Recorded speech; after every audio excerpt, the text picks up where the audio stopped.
Bienvenidas a todas. Soy Jordana Mendelson, directora del KJCC, y de parte de todo el equipo estamos muy agradecidos a nuestros invitados de hoy, que les van a presentar una mesa titulada Vegetal Plots in Latin American Literature. La mesa ha sido organizada por Sebastián Figueroa, quien recibió su doctorado de la Universidad de Pensilvania el año pasado, y este año es el Andrés Bello Postdoctoral Fellow. Como parte de la beca, Sebastián organizará 2 eventos en línea para el centro. El evento de hoy es su primero y a principios de mayo presentará una conferencia sobre Toxic Agriculture, Transgenic Seeds, Pesticides and Monoculture in Contemporary Fiction from Latin America, con la participación de Gisela Jefes y Jan Zanderman. Recuerdo a los asistentes que pueden poner sus preguntas y comentarios en el chat de Facebook, porque habrá tiempo después de las charlas y el debate para abrir las preguntas al público. Bueno, sin más, presento a Sebastián, quien presentará las ideas detrás de organizar esta mesa e introducirá a las participantes. Gracias. Muchísimas gracias a Jordana por la introducción.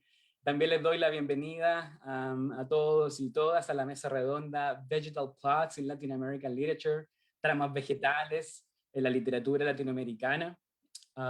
Mi nombre es Sebastián Figueroa y soy becario postdoctoral en el King Juan Carlos First of Spain Center de NYU, y es un verdadero honor la oportunidad de organizar este coloquio junto a escritores e investigadores cuyo trabajo admiro, como son Juan Duchesne Winter, Gina Saraceni y Caroline Fornoff. Antes de empezar, quiero agradecer efusivamente a Jordana Mendelson y Laura Turégano por su apoyo en la organización de este evento, así como por su permanente generosidad desde que comenzamos a colaborar a principios de este año. Muchísimas gracias también a Isabel Duverger y Luis Pérez por asegurarse de que todo resulte bien esta tarde. Esta mesa tiene por objetivo pensar las tramas entre plantas y literatura a partir de los estratos ecológicos y culturales que definen la relación entre lo humano y lo no humano en América Latina. En ese sentido, esta mesa responde al reciente interés de las humanidades por los diferentes modos en que las plantas se inscriben en las vidas humanas, lo que se ha venido a llamar el giro vegetal de las humanidades. Y aquí cabe mencionar a autores sumamente influyentes que seguro van a aparecer en las presentaciones o la discusión, por ejemplo, Emmanuel Cocha, Michael Marder, Lucy Irigaray o Gilles Deleuze, quienes han intentado articular, para ponerlo en líneas muy generales, una visión de las plantas no como seres pasivos, sino como agentes de lenguaje y pensamiento y capacidad de transformación del mundo. Por supuesto, cada uno de perspectivas muy diferentes. Las plantas, como sabemos, y creo que este es el punto de partida de todos ellos, de todos estos autores, pero también de nuestros presentadores, las plantas juegan un rol vital en la experiencia de lo humano en la Tierra. Las plantas fueron las encargadas de modelar el planeta de modo que la vida fuera posible. Actualmente representan el 80% de la biomasa en la Tierra y son responsables de los ciclos hídricos y atmosféricos y de mantener las condiciones de la biosfera. Gracias a las plantas nos alimentamos, leemos libros, nos vestimos, nos curamos de enfermedades, nos drogamos o las usamos como símbolos religiosos. A diferencia de los animales, sin embargo, con quienes sentimos una relación de identidad, las plantas aparecen como especies opuestas a nosotros en muchos sentidos. Si bien están vivas como nosotros, son morfológica y fisiológicamente distintas, tienen ciclos de vida diferentes, se alimentan de otro modo y son, en apariencia al menos, inmóviles y mudas. Pero justamente es esta aparente diferencia de las plantas que hace que nuestro interés por ellas hoy día no sea solo botánico, cultural y ecológico, sino que también de carácter ontológico. Es decir, la pregunta por qué son las plantas y quiénes somos nosotros en relación a ellas. Y aquí es donde la literatura latinoamericana puede jugar un rol preponderante, en mi opinión, en ayudarnos a entender o al menos especular qué son las plantas y quiénes somos nosotros en relación a ellas. Árboles, plantas y flores como el maíz, el cacao, la ceiba, el tabaco y las flores de cempasúchil, pero también el café, la caña, el caucho o la soya, figuran en las expresiones artísticas de las culturas americanas desde tiempos precolombinos hasta el presente, dando cuenta de historias de negociación con el mundo vegetal, pero también historias de violencia ligadas al colonialismo, al extractivismo, a la plantación, a la hacienda o más recientemente al agronegocio. Para pensar solo algunos ejemplos, tenemos el maíz en el Popol Vuh y en la obra de Miguel Ángel Asturias, los frutos tropicales en el poema Silva la agricultura de la zona tórrida de Andrés Bello, los árboles nativos del sur de Chile en la poesía de Pablo Neruda, el famoso gomero en el cuento El árbol de María Luisa Bombal, o las frutas de exportación en Fruta podrida de Lina Meruane, o el algodón en el último libro de Cristina Rivera Garza. Esta importancia del reino vegetal en las literaturas y culturas americanas ha dado pie a una serie de investigaciones recientes sobre el tema, entre las cuales cabe destacar Plant Theory in Amazonian Literature de Juan Duchesne Winter, que nos acompaña hoy, Plant Poetics in Latin America de Leslie Wiley, los trabajos de Patricia Vieira en The Language of Plants, a los cuales por supuesto habría que agregar los estudios etnográficos de Eduardo Kohn y Marisol de la Cadena sobre relaciones multiespecies en los bosques y montañas de los Andes. Esta mesa tiene por objetivo ser una contribución a este debate, desde la pregunta por las tramas vegetales en la literatura latinoamericana. Es decir, se trata de pensar la manera en que las plantas actúan como modeladores de la fábula humana y no humana, para ponerlo en términos de teoría literaria, ¿cierto? La trama y la fábula. Podemos ver nuestras relaciones fisiológicas con lo vegetal, nuestras experiencias cognitivas, estéticas y sensoriales, que pueden ser visuales, olfativas, táctiles y también sonoras. Estoy pensando, por ejemplo, en Jens Andermann y sus trabajos sobre Humboldt y lo acusmático en la selva amazónica, o de los trabajos de Caroline Fornoff sobre sonido e imagen en la selva del Petén, en la obra de Rodrigo Rey Rosa.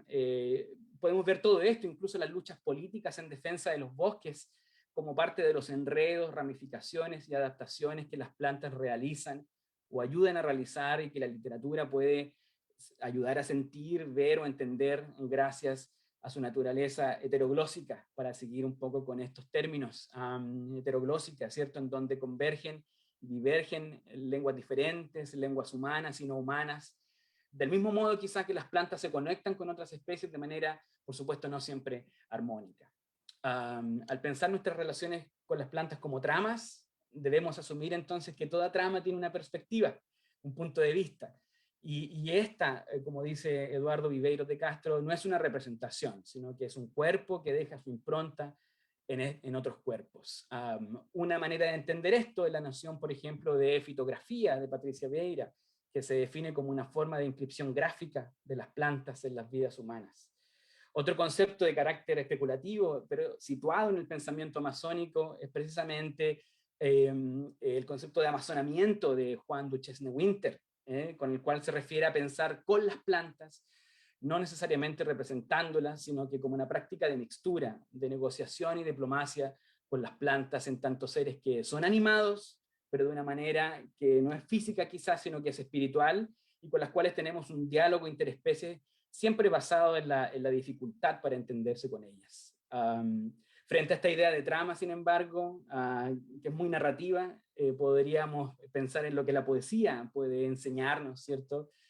A decir de manera distinta quizás estos amazonamientos con las plantas, y aquí pienso en lo que puede decirnos Gina Saraceni al respecto desde su práctica teórica y poética. Entonces este es un poco el marco de sentido de esta mesa, y la dejo hasta aquí para darle la palabra a nuestros expositores, luego de lo cual podemos pasar a la ronda de preguntas que será moderada generosamente por la profesora Fornoff.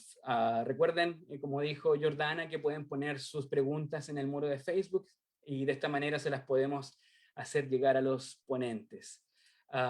Paso ahora a presentar a los expositores del día de hoy. El primero de ellos es Juan Duchesne Winter. Perdón. Juan es profesor del Departamento de Lenguas y Literaturas Hispánicas de la Universidad de Pittsburgh. Posee una maestría por el King's College de la Universidad de Londres y un PhD por State University of New York, Stony Brook. Es autor de más de 10 publicaciones sobre literatura, cultura y política de América Latina en los siglos XX y XXI, entre los cuales cabe destacar libros tan influyentes, ¿cierto?, como Narraciones de Testimonio en América Latina, Ciudadano Insano, Comunismo Literario, Inscripciones Latinoamericanas, el anterior, perdón, del 2000, el Comunismo Literario del 2009, La Guerrilla Narrada, Acción, Acontecimiento, Sujeto de 2010, Caribe, Caribana, Cosmografías Literarias de 2015 y más recientemente Plan Theory in Amazonian Literature, que es un libro que particularmente admiro muchísimo. Como editor, el profesor Duchesne Winter fue director de la revista Iberoamericana y de la serie de publicaciones del Instituto Internacional de Literaturas Iberoamericanas, patrocinado por la Universidad de Pittsburgh hasta el año pasado, y también fue fundador y editor de las revistas independientes Postdata, Nómada y Hotel Abismo. El profesor Duchesne Winter también ha tenido un importante rol como intelectual público en Puerto Rico, en donde fue director del Departamento de Español de la Universidad de Puerto Rico, Río Piedras, y además de participar en numerosos programas culturales en radio y televisión de ese país, escribe regularmente para la revista cultural digital 80 Grados. Su investigación actual, como lo indican sus publicaciones más recientes, se centra en las literaturas indígenas del Amazonas y el pensamiento amazónico, así como en las expresiones literarias y culturales caribeñas.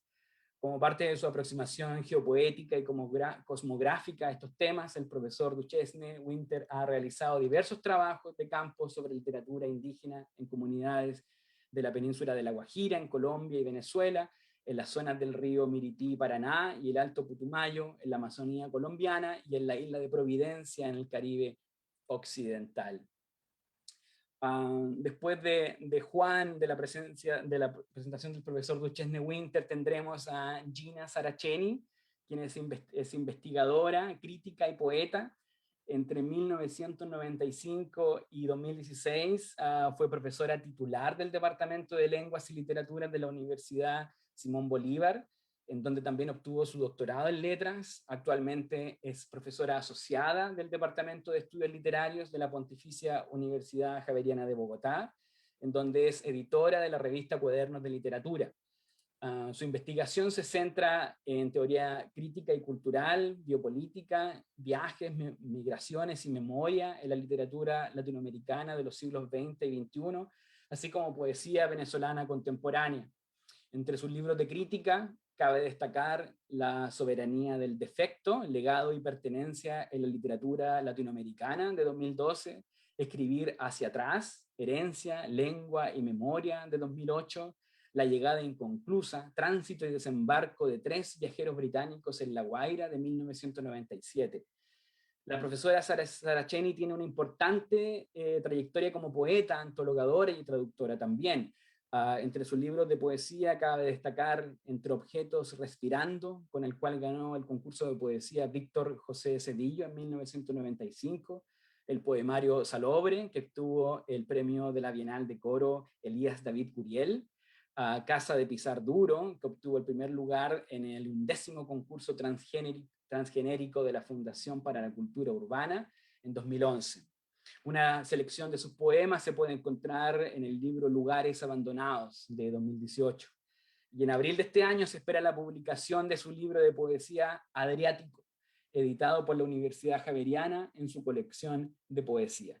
Además, la profesora Saraceni es autora de las antologías En Obra, Antología de la Poesía Venezolana Contemporánea de 2008, El Verde Más Oculto, Antología Poética de Fabio Moravito, publicado en 2002, y con Antonio López Ortega y Miguel Gómez de Rasgos Comunes, Antología de la Poesía Venezolana del siglo XX, editada por Pretexto en 2019. Quiero mencionar además la increíble serie de entrevistas que organizó la profesora Saraceni el año pasado para la biblioteca Luis Ángel Arango, con escritores como Mario Velatín, Lina Meruane, Juan Cárdenas y Cristina Rivera Garza, entre otros, y que se puede encontrar en el Facebook de la biblioteca.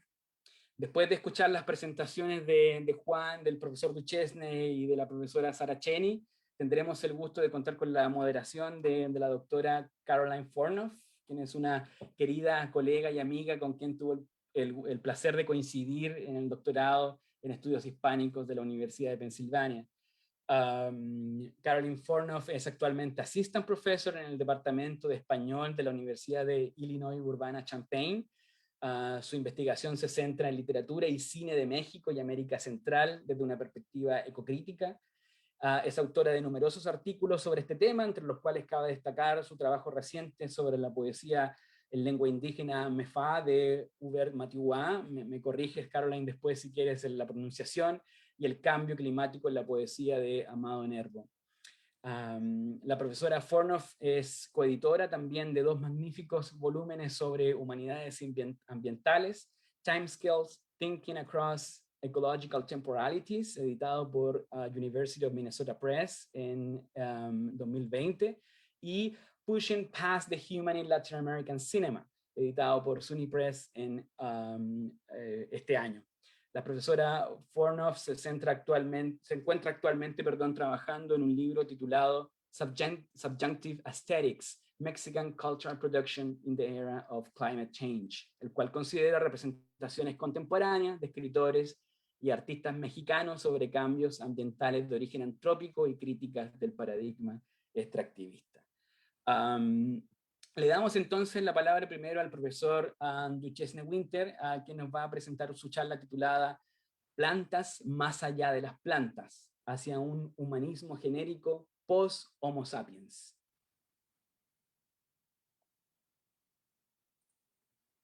Bien, muchas gracias por tus palabras, Sebastián, y saludos a todos. Hemos titulado esta intervención Descargando de la nube H. Para empezar, quiero distinguir la teoría de plantas de la ciencia de plantas, pese a que en cierta manera son inseparables. La ciencia de plantas es la rama de estudio que estamos acostumbrados a ubicar dentro de la biología experimental.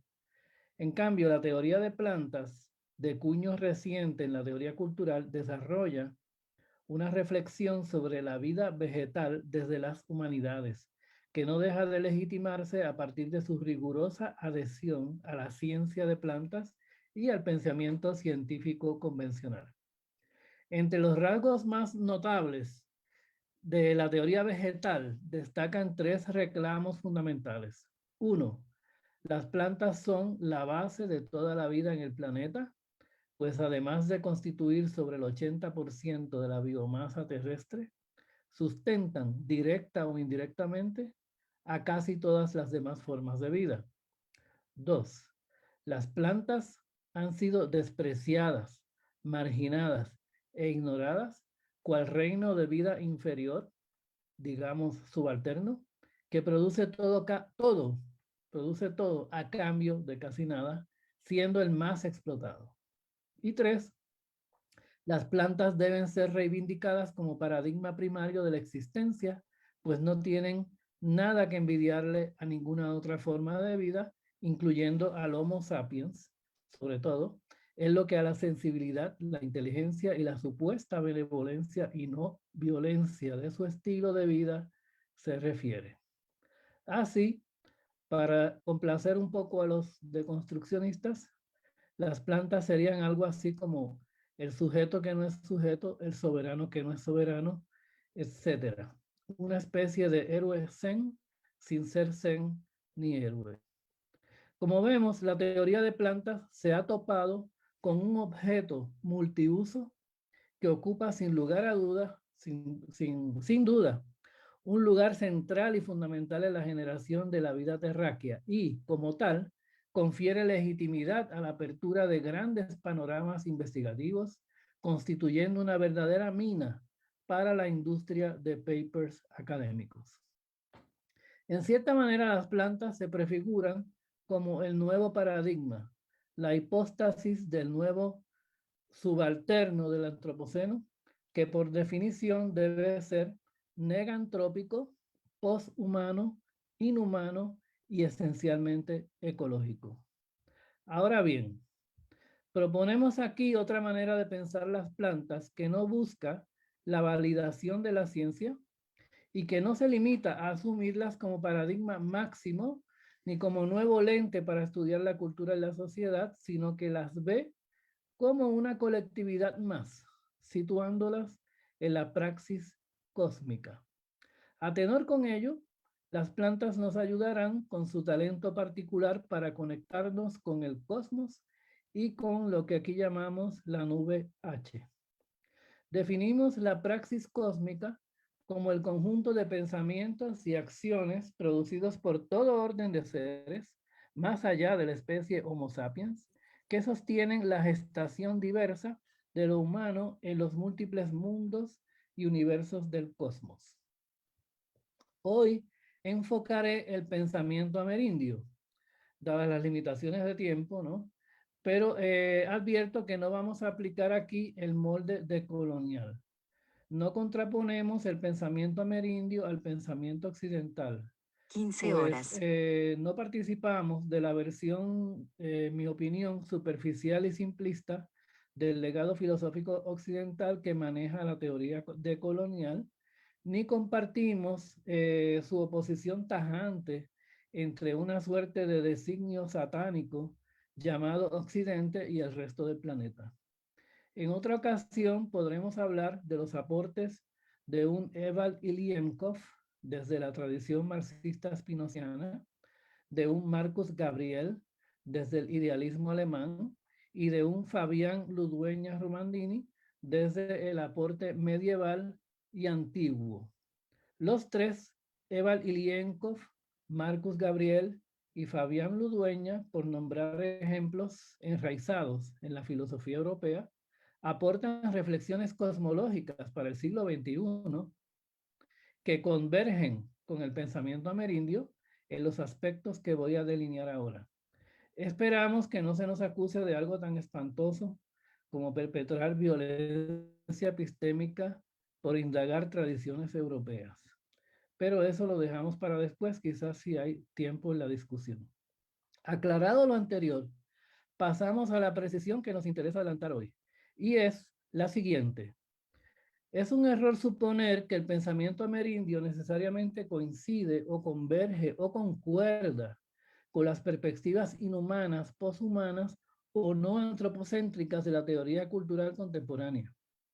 Es cierto que la filosofía amerindia descarta por completo la idea de la especie Homo sapiens como un sujeto que biológicamente estaría en posesión exclusiva de las supuestas capacidades distintivas de lo humano. También es un hecho que el pensamiento amerindio reconoce que los animales, las plantas, las entidades geológicas, meteorológicas y astronómicas, así como objetos hechos por la mujer y el hombre, y los símbolos y los seres espirituales de todo tipo, son capaces por defecto de ejercer facultades supuestamente humanas como la inteligencia, la sensibilidad, la agencia y la autorreflexión, e incluso asumir la imagen corporal antropomórfica. Cualquier examen somero de la praxis de las comunidades amerindias y sus mitos demostrará que atribuyen a casi cualquier tipo de entidad la capacidad de hacer y ser humanos. Pero tal manera de pensar y actuar no monta a la tradición amerindia en el tren poshumano o posantropocéntrico.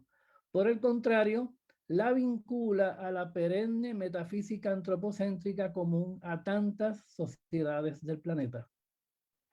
Eduardo Viveiros de Castro caracteriza la filosofía amerindia como una mitofísica que está tan estrechamente relacionada con la creación de mitos como la metafísica occidental. Él, por supuesto, presume que toda la filosofía occidental es una metafísica, a pesar de los reclamos modernos en sentido contrario. Las literaturas indígenas contemporáneas, orales y escritas de la América Central y del Sur continúan produciendo una mitofísica en ese sentido filosófico y también continúan expresando una concepción profundamente humanista y antropocéntrica de la existencia, una visión que muchas tendencias actuales de la filosofía occidental afirman haber superado, entre comillas. El hecho de que la mitofísica amerindia presume que casi cualquier entidad es potencialmente humana, ¿no? Y que no considera que la praxis humana sea el monopolio de la especie Homo sapiens o cualquier otra criatura en particular, es lo que sostiene su humanismo expansivo, un humanismo que postula una praxis cósmica, de la cual acaso emergen seres supuestos a ser humanos, en el sentido lacaniano de esa frase, que en español formal es un poco incorrecta, ¿no? Supuestos a, pero funciona dentro de la propuesta lacaniana. Es un humanismo que no tiene un centro determinado por la especie, cuyo eje radica más bien en la praxis universal de producir un mundo humano, capaz de envolver a todos los seres. Por tanto, en la tradición amerindia, los miembros de la especie Homo sapiens, que se reconocen a sí mismos, ¿no?, como supuestos a ser humanos, en realidad son convertidos en humanos por la acción de innumerables otras especies y existentes que se relacionan con ellos. Las lenguas amerindias, de hecho, no usan un término conceptual equivalente a humanidad, sino que emplean las palabras equivalentes más bien al vocablo gente. La palabra para gente, para dar un ejemplo, en el idioma yecuana del Alto Orinoco es soto, la misma que para el número 20. Por tanto, los yecuanas se refieren a sí mismos como la gente soto, es decir, la gente cuyos dedos de las manos y los pies suman 20, en contraste con la gente pájaro, etc. Según el libro o la obra llamada El Huatuna, ¿no?, el ciclo de fascinantes relatos de los yecuana recopilados por Marc de Civrier en Venezuela, las criaturas dignas de consideración, sean plantas, animales u otras, deben, y cito el yecuana, vivir como la gente, es decir, cuidar de los demás o actuar como hermanos y hermanas, no ser egoístas. Cito las palabras del propio Huatuna. En las innumerables historias y reflexiones del corpus teórico amerindio son la gente planta, la gente animal y muchas gentes que ni siquiera están clasificadas por la cultura occidental como seres vivos, quienes literalmente nos enseñan a los humanoides cómo llegar a ser gente. Esta es la premisa del Popol Vuh, el libro clásico de los maya quiché que mencionó Sebastián, el cual en sus primeras páginas declara que el propósito de todos los seres y criaturas existentes, incluidos los dioses, debe ser construir un mundo genéricamente humano.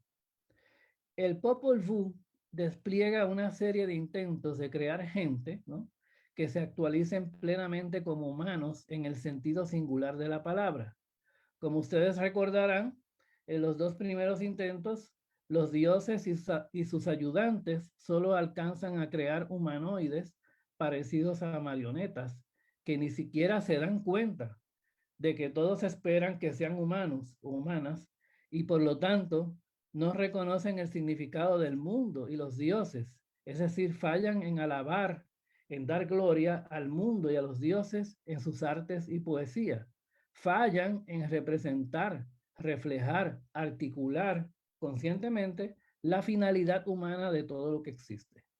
Cuando la gente arcilla y la gente de madera no cumple con lo que se espera de ellos, son atacados y destruidos, no solo por los dioses, sino también por los animales, las plantas, las entidades meteorológicas e incluso artefactos hechos por la mujer y el hombre que se sienten traicionados y engañados. Es evidente, se sienten traicionados y engañados de que esta gente de arcilla y madera no reconocen siquiera que son humanos. Es evidente que en el Popol Vuh se espera que las personas humanas, en el sentido restringido que llamamos Homo sapiens, voy a usar aquí humanos con un sentido que no se puede delimitar porque no hay como el vocabulario, pero muchas veces me estoy refiriendo al Homo sapiens cuando digo humanos, ¿no? Otras veces no. Expresen de manera singular la humanidad del mundo, que den testimonio de su pluriversalidad, por lo que como tales deben representar la finalidad antropomórfica del mundo, reflejando e imaginando la interconexión, la mezcla y la integridad de la vida. Los dioses de los mayas y sus ayudantes finalmente logran crear gente que cumpla esas expectativas cuando recurren a la planta de maíz, El maíz, al conectar la luz del sol, el agua, la tierra, el cultivo, la alimentación, la crianza y las artes, es idealmente capaz de sustanciar la humanidad del mundo humano. Es en ese sentido que la creación de la gente maíz es exitosa, por así decir. En resumen, la gente del maíz es una expresión singular de humanidad en la medida en que cumple el objetivo de contribuir a crear un mundo humano. Un mundo así es antropocéntrico en la medida en que la pluralidad de los seres, no solo los humanos, Homo sapiens, participan en hacerlo humano. Por tanto, aquellos que están supuestos a ser humanos alcanzan a hacerlo solo en la medida en que participan en tal construcción plural del mundo. Además, los humanos parecen tener un papel singular en la creación de imágenes, en la imaginación y el reflejo del mundo. Me permite leer el Popol Vuh de esta manera, el libro fascinante de Emanuele Coccia, La vida sensible, que atribuye la excepcionalidad del ser humano a su singular manera de crear imágenes, imaginar y reflejar el mundo, ¿no? Esto es lo importante, dice Coccia, del ser humano en el sentido Homo sapiens. Crear imágenes, imaginar y reflejar el mundo, restando toda excepcionalidad a la razón y la inteligencia, las cuales Coccia considera como facultades, pues, comunes, compartidas por todos los seres existentes. Con ello, Coccia desvincula al Homo sapiens de la metafísica de la trascendencia neurológica en que incurren implícita o explícitamente muchas reflexiones contemporáneas sobre el tema, lo que algunos, incluso neurólogos, pues digamos, alternativos, llaman a brain chauvinism, ¿no? La creencia de que el cerebro es el centro donde se origina todo, ¿no? Los propios, hay neurólogos que han criticado eso, ¿no? Claro, es una minoría. Por otro lado, puedo leer a Coccia, al mismo Coccia, lo puedo leer de esa manera gracias al Popol Vuh, en la medida en que allí se plantea un mundo que es más humano que aquellos que se supone que sean humanos. Pues la centralidad de los humanos es solo relativa y está condicionada por las tareas humanizantes que se cumplan. La centralidad de la gente de maíz es relativa a su capacidad de colaborar con muchos otros seres en la incesante construcción de un mundo humano. Parte de esa colaboración es realizar la ipseidad, el autorreconocimiento del mundo humano. Pero aquellos que se identifican a sí mismos como humanos son meros instrumentos de este reconocimiento. La gente de arcilla y la gente de madera no pudieron practicar esta ipseidad, por lo que fueron rechazados. Hipotéticamente, en el momento en que la gente del maíz tampoco cumpliera el papel que se espera de ellos en la creación de un mundo humano que se reconozca a sí mismo como tal, puede ser rechazada por los demás seres comprometidos en la tarea principal de hacer el mundo, tal cual le sucedió a la gente de arcilla y a la gente de madera. Por adelantarnos, por consiguiente, adelantamos aquí la conjetura especulativa de que la cosmología amerindia concibe esta actualización genérica de lo humano como una facultad con estructura fractal de nube. Aquí viene la nube H, producida por la praxis, que no es poseída exclusivamente por entidades vivientes o no vivientes particulares, como el Homo sapiens, sino potencialmente actualizable por una gama ilimitada de entidades. La praxis puede concebirse como una red, como una nube H actualizable por colectividades discretas en contextos particulares. Por ejemplo, cuando la teoría amerindia determina que los animales, las plantas y un sinnúmero de seres bióticos y abióticos pueden actualizar una modalidad humana propia, esto no significa que necesariamente se debe considerar en todo momento a los especímenes de animales individuales en cuestión. Por ejemplo, el animal que se mata o el vegetal que se mutila para comer, como personas ipso facto humanas, ¿no? Porque imagínense, una equivalencia animal-humano permanentemente actualizada, así, sin mediación ni discontinuidad, nos convertiría a todos los que tenemos que comer para vivir, así comiéramos vegetales, animales, en caníbales, pues se trataría de comer personas humanas. Tiene que haber alguna discontinuidad para comer en paz, por Dios. Y esta es una preocupación aportada por la cosmología amerindia. Por lo general, según la concepción amerindia, grupos particulares de especies animales o vegetales están bajo el control o el mando o la inspiración de dueños o espíritus guardianes que pueden encarnar el potencial humano de las especies a su cargo, asumiendo avatares humanos que son antropomórficos en términos espirituales y corporales. Encarnan estos avatares en contextos específicos para negociar o relacionarse a nivel humano con gente que se supone que son seres humanos actualizados, es decir, nosotros los humanoides. Esta función puede concebirse como efecto de una red de nube H. Para ofrecer un ejemplo concreto, la artista shipibo Shonon Bensho explicó recientemente en una entrevista que cuando ella pinta los espíritus dueños de ciertas plantas de la región amazónica donde ella vive, colaboran activamente con su trabajo, haciendo sugerencias e indicaciones específicas sobre el tema, el diseño, el color y los medios técnicos que se utilizarán. Algunas de las sugerencias de estos dueños de las plantas implican retratar a los espíritus vegetales en su avatar humano, como ahí la figura humana que ven, puede ser el avatar humano de una planta. Podemos decir que estos espíritus vegetales posan en su forma humana para el artista. En este caso, posan con cuerpo de mujer.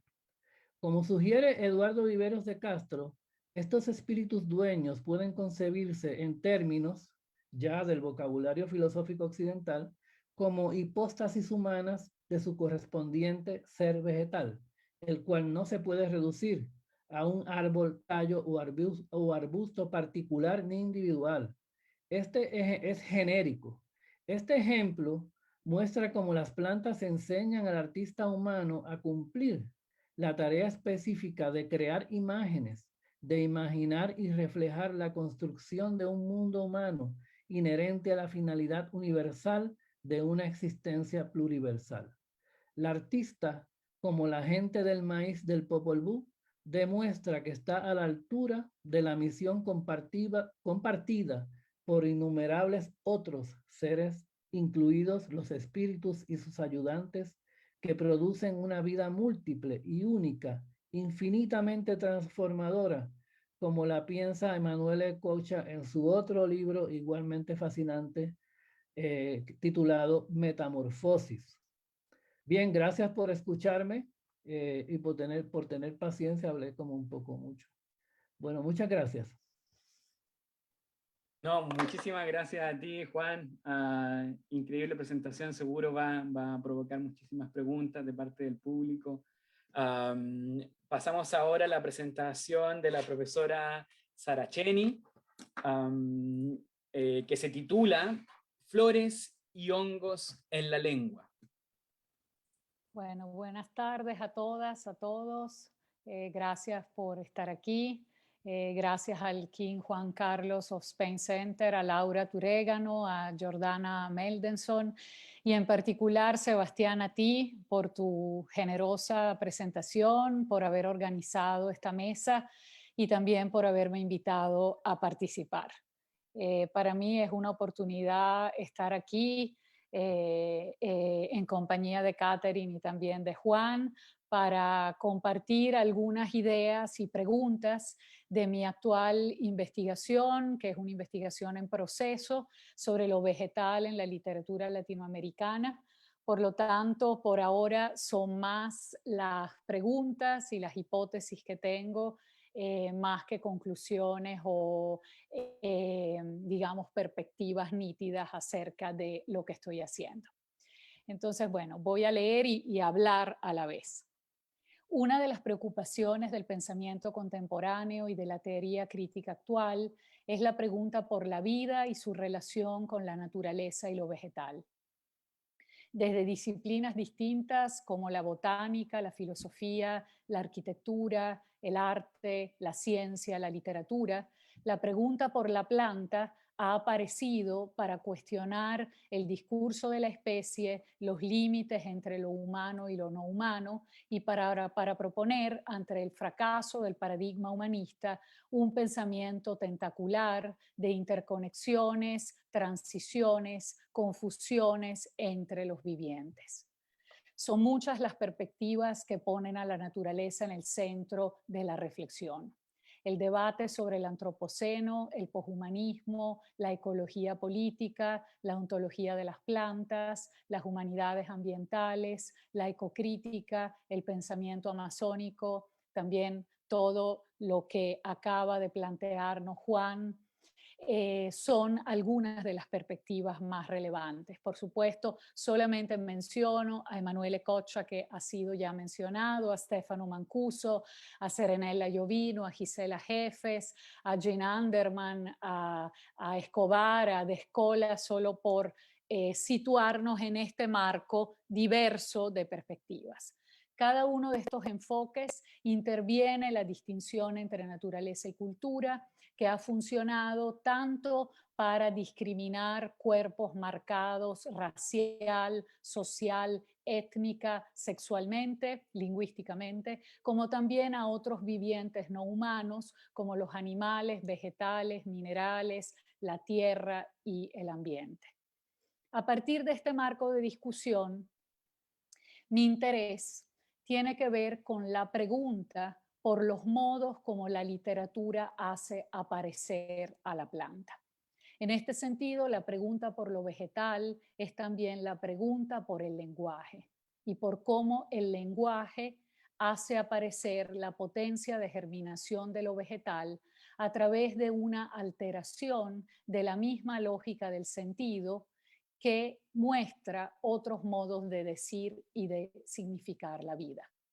De esto se desprende otra cuestión que tiene que ver con cómo lo vegetal es, en algunas apuestas estéticas latinoamericanas, un lugar para proponer un pensamiento distinto sobre la vida y la propia literatura, asociado al proceso intensivo de la naturaleza, donde se vuelven indistintos los límites entre los reinos, las especies, los géneros, y donde la misma lengua literaria se vuelve parte de esa mixtura donde las cosas del mundo, humanas y no humanas, están implicadas unas en otras.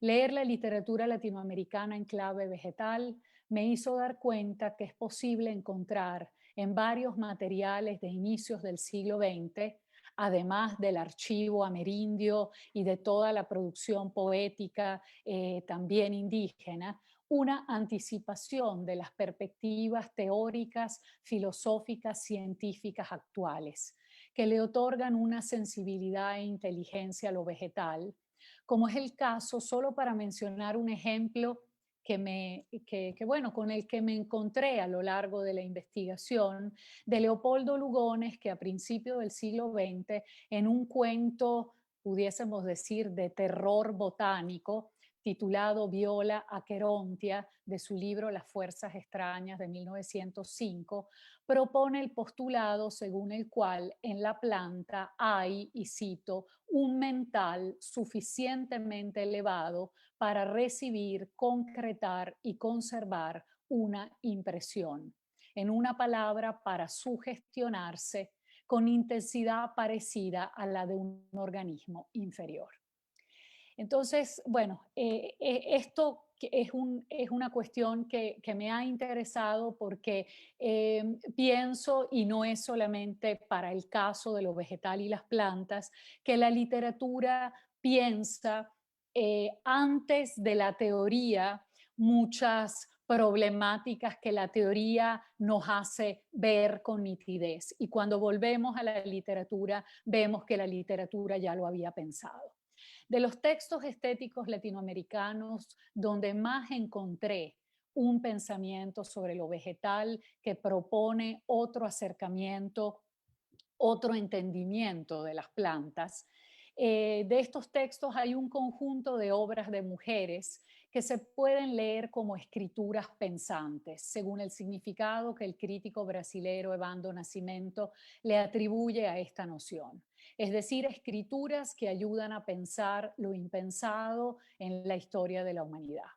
Me refiero a las obras de María Luisa Bombal, chilena, de Enriqueto Arbelo Larriva, venezolana, Clarice Lispector, Marosa Di Giorgio de Uruguay, Eve Uar de Argentina, Cristina Rivera Garza de México. Son solamente algunas.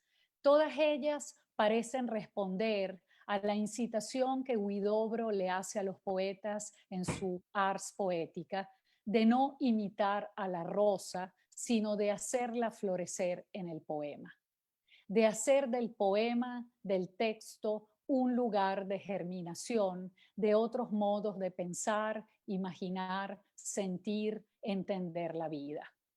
Hay dos citas que funcionaron como un disparador para mi trabajo. Una de la escritora chilena Guadalupe Santa Cruz, que dice: no sé escribir, hago jardines, del libro Ojo Líquido del 2011, y otra de Mario Bellatín del libro Flores del 87, que dice: es posible que el lenguaje de las flores sea más expresivo de lo que parece. Confiemos en ello. En las dos citas se observa una relación entre la escritura, el lenguaje y lo vegetal. Y es esto lo que me interesa revisar. La planta como un lugar donde la escritura ensaya su propia materia, es decir, donde la escritura germina su propio hacerse, crecerse. La planta como potencia de una forma del lenguaje que está en estado permanente de variación, como ocurre con las plantas cuya forma es siempre otra. Lo vegetal como un modo de la escritura no definida o aprisionada por los géneros literarios o los imperativos discursivos y epistemológicos, sino como un flujo que se adapta a las condiciones que el sentido demanda. Esto saca a la escritura de surco, la vuelve mala hierba, trama vinculante, filamento, tallo, raicilla, híbrido que hace posible lo impensable e inimaginable, lo que está fuera de la máquina de cultivo antropocéntrica y también de la casa patriarcal. En Bombal, Lispector, Huart, Di Giorgio y Goldberg, que son los casos que hasta ahora he analizado, el encuentro entre la mujer y la planta implica la interrupción del orden doméstico y familiar, de los límites que separan lo humano y no humano, la botánica y la literatura, la vida y la muerte. El cara a cara entre mujer y planta desata una circulación de estados. Y aquí estoy citando a Deleuze y Guattari, que me parecen un antecedente fundamental de este pensamiento vegetal, por el uso y las metáforas vegetales que recorren toda la obra escrita por ellos. El cara a cara entre mujer y planta desata una circulación de estados indeterminados y diseminados que desarticulan la arquitectura de una vida planificada y medida para mezclar la vida con las materias del mundo y volverlas un compost, un limo, un vaho, un bullicio donde el cuerpo femenino se integra al ciclo de la naturaleza, ajeno a las lógicas de la civilización y la cultura, y donde además el cuerpo textual se vuelve un humus donde composición y descomposición forman parte de eso sin ley que es lo viviente. Voy a leer a continuación algunas escenas donde se puede observar cómo la misma escritura necesita entrar en la tierra, mezclarse, confundirse con las raíces, las hojas, para poder decir eso que le pasa a la mujer cuando se confronta con la naturaleza. Estar en el medio, entre, como el sitio por donde las cosas adquieren velocidad. Entre las cosas no designa una relación localizable que va de la una a la otra y recíprocamente, sino una dirección perpendicular, un movimiento transversal que arrastra a la una y a la otra, arroyo sin principio ni fin, que socava las dos orillas y adquiere velocidad en el medio. Esta es una cita de Deleuze y Guattari. Entonces quisiera mostrar para que se pueda materializar mejor esta pregunta que me estoy haciendo, que tiene que ver no solo por la planta, sino por cómo se hace la planta con el lenguaje. Y tengo 4 escenas que voy a ver si puedo leer in extenso, porque son lugares donde aparece, incluso teóricamente, esta reflexión acerca de la relación entre escritura, vegetalidad y vida.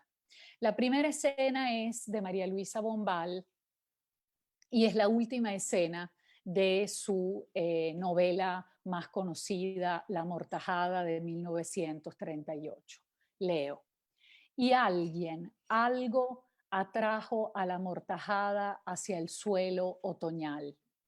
Y así fue como empezó a descender, fango abajo, por entre las raíces encrespadas de los árboles, por entre las madrigueras donde pequeños y tímidos animales respiran acurrucados, cayendo a ratos en blandos pozos de helada baba del diablo. Descendía lenta, lenta, esquivando flores de hueso y extraños seres de cuerpo viscoso que miraban por 2 estrechas hendiduras tocadas de rocío. Vertientes subterráneas las arrastraron luego en su carrera bajo inmensas bóvedas de bosques petrificados. Ciertas emanaciones la traían en un determinado centro, otras la rechazaban con violencia. Ah, si los hombres supieran lo que se encuentra bajo ellos, no hallarían tan simple beber el agua de las fuentes, porque todo duerme en la tierra y todo despierta de la tierra. Pero nacidas de su cuerpo sentía una infinidad de raíces hundirse y esparcirse en la tierra como una pujante telaraña por la que subía temblando hasta ella la constante palpitación del universo. Y si ya no deseaba sino quedarse crucificada a la tierra, sufriendo y gozando en su carne el ir y venir de lejanas, muy lejanas mareas, sintiendo crecer la hierba, emerger islas nuevas y abrirse en otro continente la flor ignorada que no vive sino en un día de eclipse, y sintiendo el bullir y estallar de soles y derrumbarse quién sabe a dónde montañas gigantes de arena. Bueno, esta es una primera escena. Voy a intentar al final hacer una trama de estas escenas que estoy leyendo, que tienen que ver, en el caso de María Luisa Bombal, con la muerte, con esa muerte que es también una experiencia de nacimiento. La segunda es de un cuento de Clarice Lispector titulado Amor, del libro de cuentos Lazos de Familia de 1960, y es la escena donde Ana, la protagonista, entra al jardín botánico. En los árboles las frutas eran negras, dulces como la miel. En el suelo había carozos llenos de orificios como pequeños cerebros podridos. El banco estaba manchado de jugos violetas. Con suavidad intensa las aguas rumoreaban, en el tronco del árbol se pegaban las lujosas patas de una araña. La crudeza del mundo era tranquila, el asesinato era profundo y la muerte no era aquello que pensábamos. Al mismo tiempo que imaginario, era un mundo para comerlo con los dientes, un mundo de grandes dalias y tulipanes. Los troncos eran recorridos por parásitos con hojas y el abrazo era suave, apretado. Como el rechazo que precedía una entrega era fascinante, la mujer sentía asco y a la vez era fascinada. Los árboles estaban cargados, el mundo era tan rico que se pudría. La moral del jardín era otra. Se estremecían los primeros pasos de un mundo brillante, sombrío, donde las victorias regias flotaban monstruosas. La descomposición era profunda, perfumada, pero todas las pesadas cosas eran vistas por ella con la cabeza rodeada de un enjambre de insectos enviados por la vida más delicada del mundo. El jardín era tan bonito que ella tuvo miedo del infierno, porque la vida era peligrosa. Ella amaba el mundo, amaba cuanto había sido creado, amaba con repugnancia. Del mismo modo en que siempre había sido fascinada por las ostras, con aquel vago sentimiento de asco que la proximidad de la verdad le provocaba avisándola. La vida del jardín botánico la llamaba como el lobo es llamado por la luna. Bueno, a esta segunda escena le sucede una tercera del cuento Guiando la hiedra de Bewiart, donde la protagonista es una mujer, no sé si conocen el cuento, que cuida las plantas de su terraza, y el cuidado de las plantas, el guiar el sentido de las plantas, da pie para una reflexión sobre las brujas.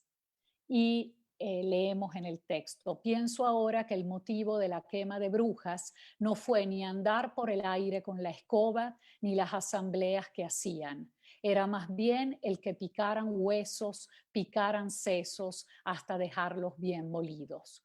Las brujas mataban así 3 pájaros de un tiro, y ese era su poder. Rumiando, reconstituían los pensamientos, los cocinaban y también cocinaban el tiempo para obtener el mismo producto bajo diferentes formas. Por ejemplo, el gato. La bruja no tiene antepasados, ni marido, ni hijos. El gato representa todo eso para ella. Con el gato anula la muerte. La bruja trabaja con los jíbaros para reconstituir un orden de lo semivivo. Por eso remoja, hierve y mezcla perfumes con sustancias asquerosas. Es para rescatar del olvido a las sustancias asquerosas. Se las recuerda a los que quieren olvidarlas en nombre del encanto, de la estética, de la vida viva. No, no es por franquear las distancias por los que fueron castigadas. Fue por la trama secreta de la experimentación que podía alterar la inmediatez de los sentimientos, de las decisiones, de los seres que la vida sostiene con las reglas que le son propias. Y por último, un fragmento de Marosa Di Giorgio del libro Clavel y Tenebrario del 79, donde aparece el hongo, que es otra forma de lo vegetal sobre la que estoy trabajando, y dice: en la insólita mañana algo empieza a nacer cerca de mí. Es un hongo, de tallo largo y cabeza chica, o es una vara de nardo, solo una, de una blancura húmeda y como de mármol, como de otro mundo. Parece que hay mucha lluvia.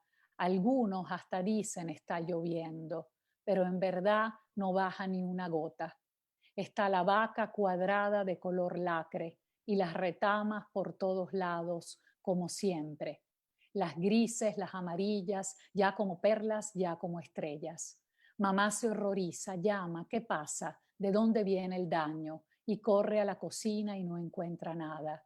Vuelve preguntando, clamando, le contesto sin hablar, miro la vara que sigue creciendo. Aquí estaba enterrado. ¿Qué será de nosotros? De nosotras, perdón.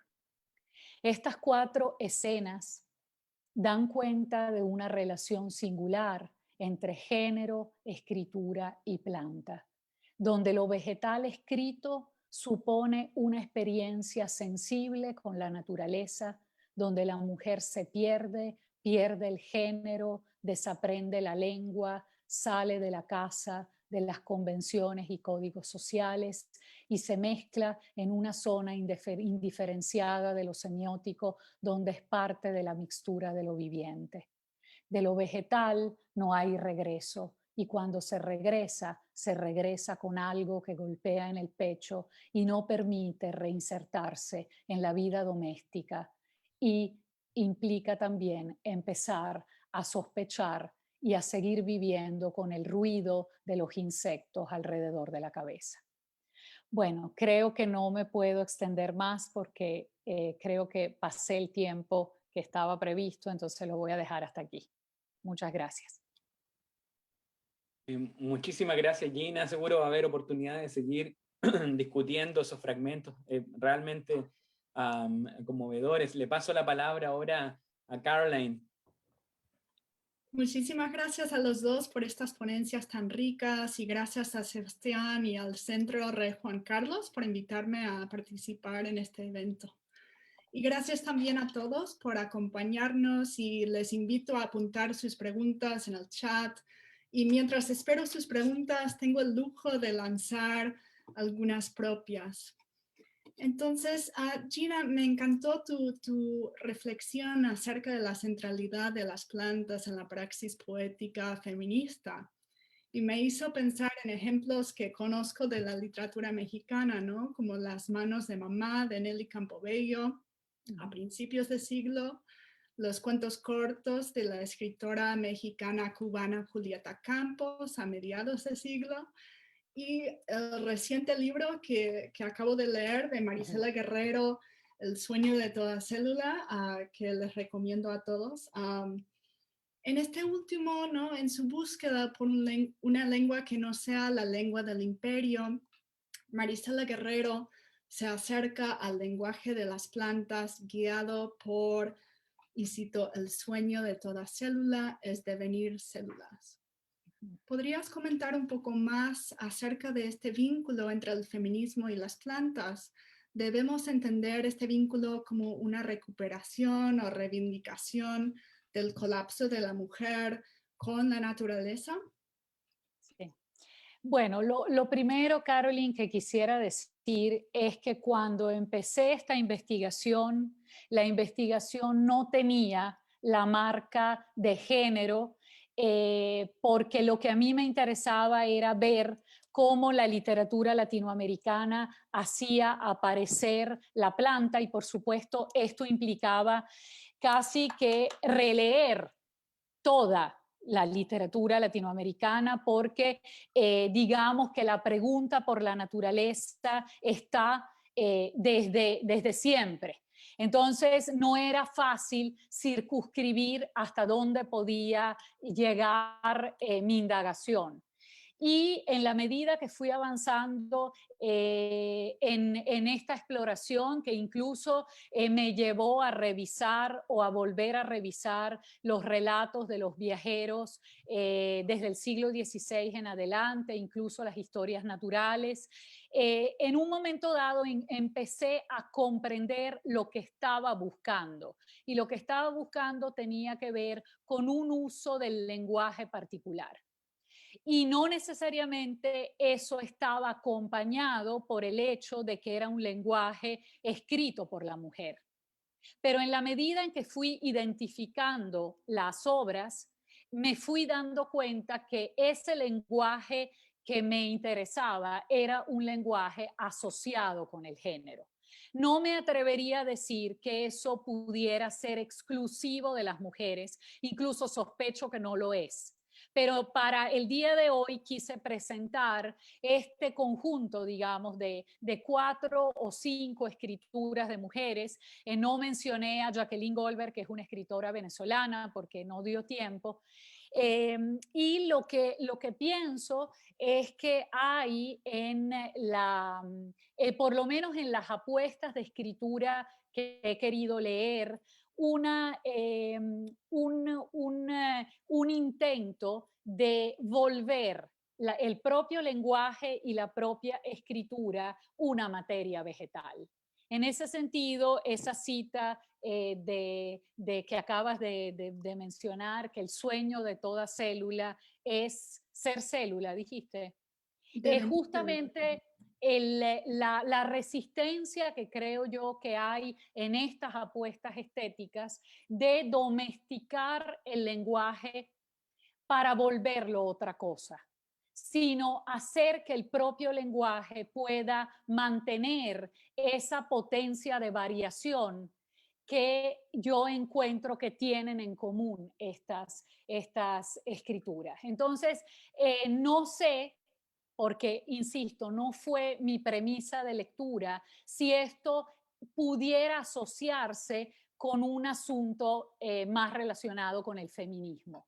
Es decir, a mí me parece que en la escritura de Marosa Di Giorgio, de Lispector y las otras que mencioné, hay una resistencia política que radica sobre todo en la manera como escriben. Y creo que esa escritura es una escritura que tiene una dimensión celular. Y esa dimensión celular pudiera tener que ver justamente con esta intensidad de vinculación del lenguaje con otras formas que están en proceso de variación y de devenir permanente. Ahora, es indiscutible que también estas escritoras mexicanas que acabas de mencionar, a la que pudiésemos añadir Cristina Rivera Garza con su última novela, Autobiografía del Algodón, pudieran plantearnos la pregunta acerca de una relación entre el feminismo y la vegetalidad. Y dentro de esa relación pensar en distintas formas y lenguajes que pudieran estar apostando por esa, digamos, resistencia política que encuentra en lo vegetal un lugar donde escribirse. Muchísimas gracias. Juan, mencionaste en tu ponencia que un error común dentro de la crítica contemporánea es vincular el pensamiento amerindio con la teoría poshumanista, ¿no? De forma casi reflexiva, ¿no? Es decir, con una perspectiva no antropocéntrica o una perspectiva que desestabiliza la mirada humana o las jerarquías especistas. Sin embargo, ¿no? Como nos dijiste en tu ponencia, las tradiciones amerindias sí tienen esta metafísica antropocéntrica que plantea un humanismo expansivo. ¿Por qué crees? Me encantaría escuchar un poco más, ¿no? Acerca de esta provocación que planteas y por qué crees que tantas personas caen en este error de asociar la filosofía amerindia de inmediato con el poshumanismo de forma reflexiva. ¿Se debe a una falta de entendimiento de las particularidades de esas filosofías o repite el mito del buen salvaje o una cierta forma de mirada fetichista del pensamiento amerindio? Yo creo que es un error muy explicable y fácil de comprender. Yo lo comprendo porque yo he caído en ese error. Entonces, vengo de ahí, ¿no? Entonces, tiene que ver con identificar automáticamente humano a la especie. Es decir, lo humano lo identifican, es pues parte de la civilización hipercientífica de hoy día, que todo lo humano se concibe como biológico. Entonces se identifica ser humano a Homo sapiens, la especie biológica llamada así, con ese cuerpo, esas características biológicas. Y no es así. En el pensamiento amerindio no se usa esa palabra humano, ¿no? Pero es gente, cualquier ser que se comporte como gente. Y si se comporta como gente, es gente. Es decir, si lo traducimos al vocabulario que manejamos, es humano. Entonces hay humanos que no son Homo sapiens. Claro, y también hay Homo sapiens que no parecen humanos, especialmente por su comportamiento, no tanto por su aspecto físico, sino por su comportamiento, no parecen humanos. Y entonces, una vez uno hace eso, uno se da cuenta que el pensamiento amerindio no es poshumano porque define lo humano de otra manera completamente diferente, no aplica. Entonces yo creo que estábamos cometiendo el error de concebir, bueno, como ellos piensan en ese pensamiento, en esa tradición, ¿no?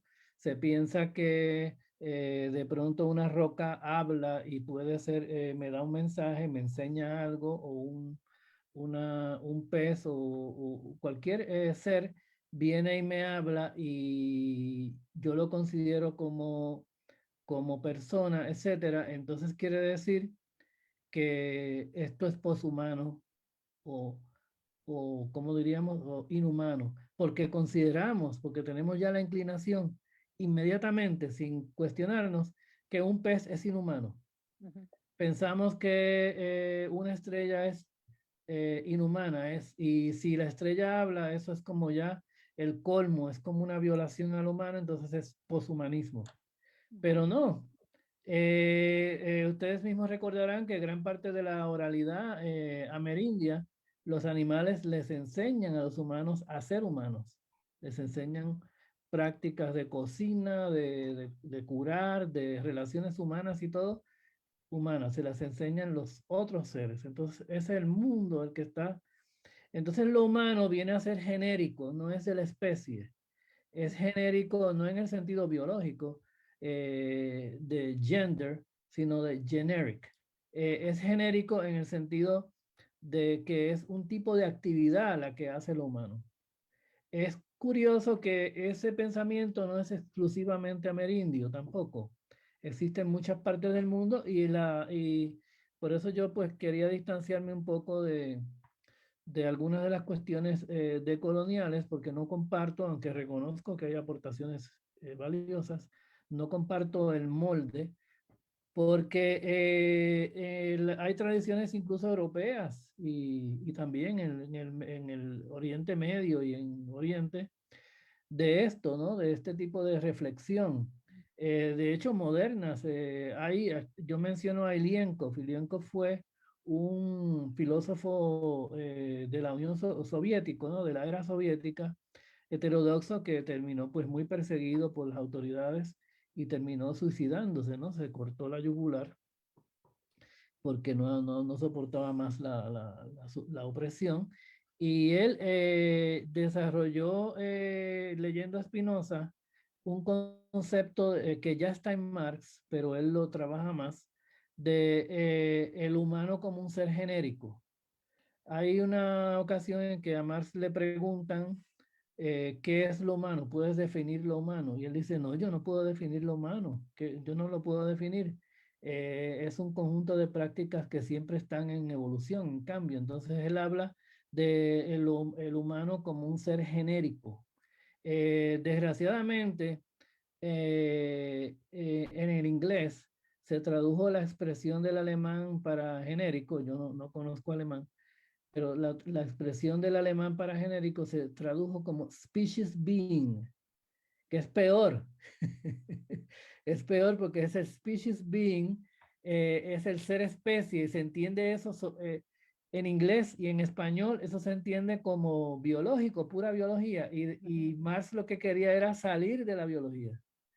Entonces, todo eso tiene que ver, de ahí viene esa noción de que no, las tradiciones amerindias son muy humanistas. Igual, hay otras tradiciones del pensamiento europeo, después podemos, si da tiempo, podemos hablar, que también es otro humanismo, no es el humanismo estrecho del Homo sapiens. Muchas gracias. Pues nos ha llegado una pregunta de Facebook para Gina, de Lingua Ignota, que a lo mejor es un seudónimo, ¿no? La pregunta es, quería preguntarle a Gina si tiene algún comentario sobre el riesgo y cómo conjurarlo de considerar a la mujer más cercana a la naturaleza si se lee la aparición de lo vegetal, identificándolo rápidamente con lo natural y la naturaleza. Bueno, no sé si se pudiera pensar, no sé, repítame la pregunta. Creo que la pregunta va por si es riesgoso asociar a la mujer con la naturaleza, ya que como que repite ciertos estereotipos.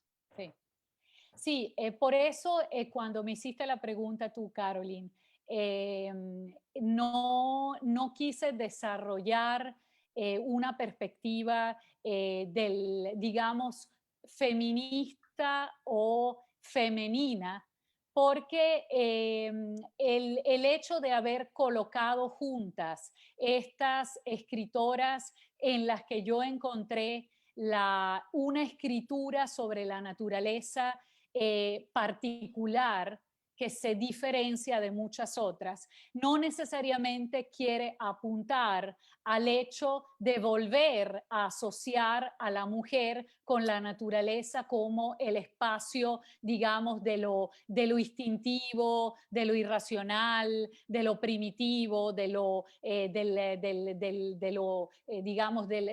la fuerza que no tiene, digamos, posibilidad de canalizarse. Entonces yo diría que es un riesgo y no es lo que yo en realidad quisiera proponer. El hecho de haber presentado estas autoras no quiere en lo más mínimo pensar que la escritura o la literatura sobre las plantas tiene en la mujer o en la escritura de mujeres o en la representación de la mujer en esas escrituras una intención de plantear esa relación. Entiendo que hay un riesgo que se corre y quizás lo quise correr, pero creo que no se trata de eso. O sea, creo que la pregunta que a mí me interesa es la pregunta por cómo la literatura misma, al nombrar la planta, pierde el control. Y esa pérdida de control la encontré hasta el momento, sobre todo en estas escrituras, que creo que al perder el control interviene también la literatura, el cuerpo de la literatura, en el sentido de un cuerpo instituido que tiene géneros literarios, que tiene convenciones, y es por allí que quiero entender digamos, la relación de la escritura y la naturaleza, que, insisto, en el caso de estas autoras, da lugar a una intervención también del propio pensamiento literario y la lógica de la literatura como una lógica instituida y relacionada con ciertas convenciones. Pero creo que no es exclusiva, esto no es exclusivo de una escritura femenina. Pero hoy quise presentar, digamos, estas escritoras, pero creo que no es exclusivo de lo femenino.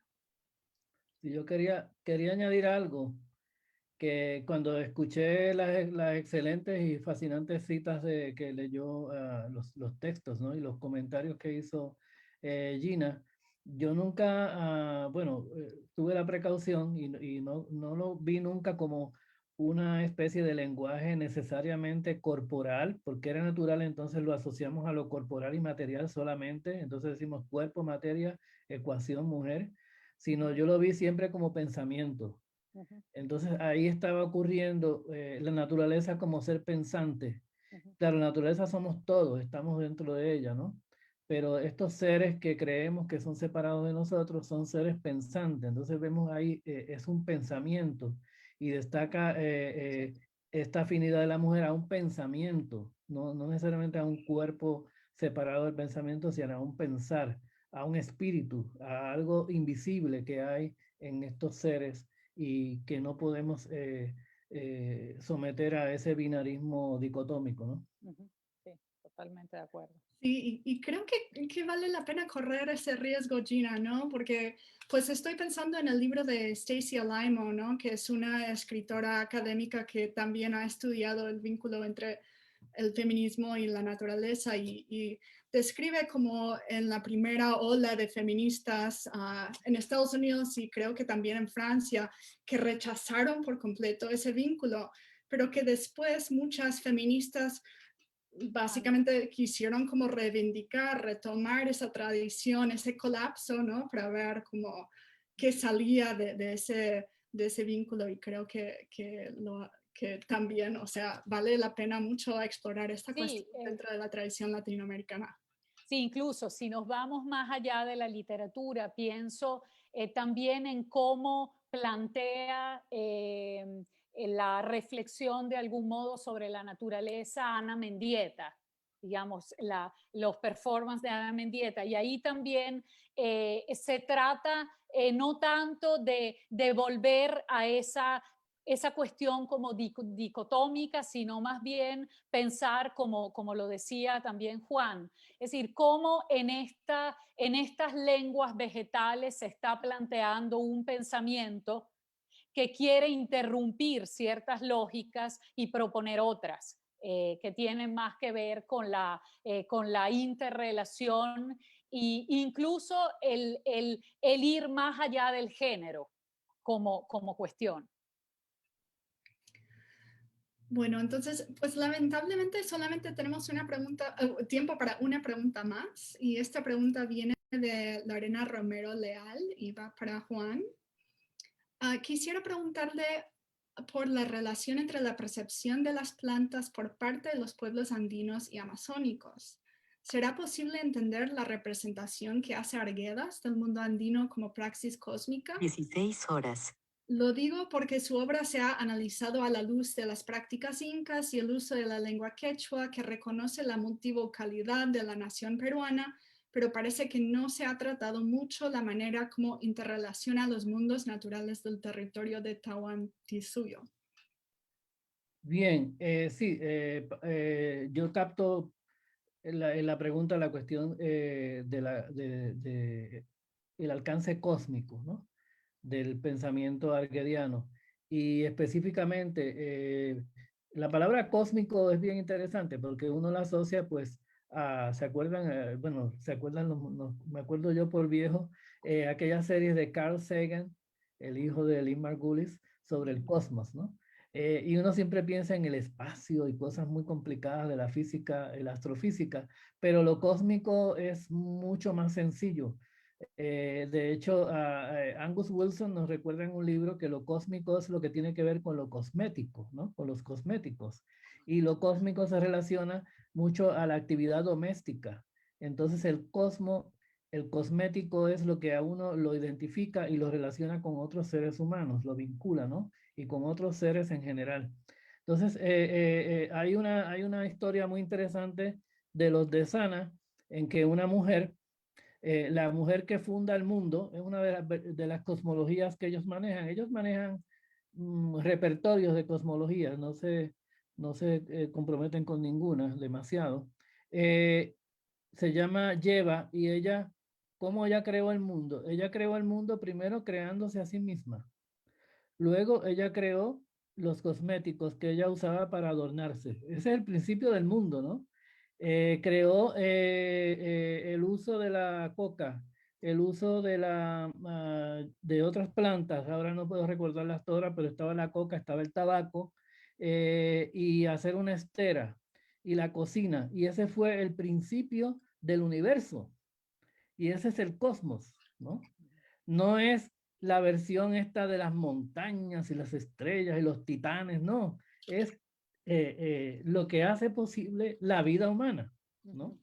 Entonces, ese es el cosmos. Y yo creo que Arguedas, en ese sentido, tiene un alcance cósmico. En ese sentido, no tiene que estar hablando de las galaxias, sino que habla de ese mundo quechua, de la caza, el pastoreo, las plantas, las relaciones dentro de la familia, con la comunidad, etc. Y ese es el enfoque cósmico. Es un mundo entendido como relacional, seres múltiples, que se definen por su relación, más bien, no por una esencia biológica, etcétera, que tengan.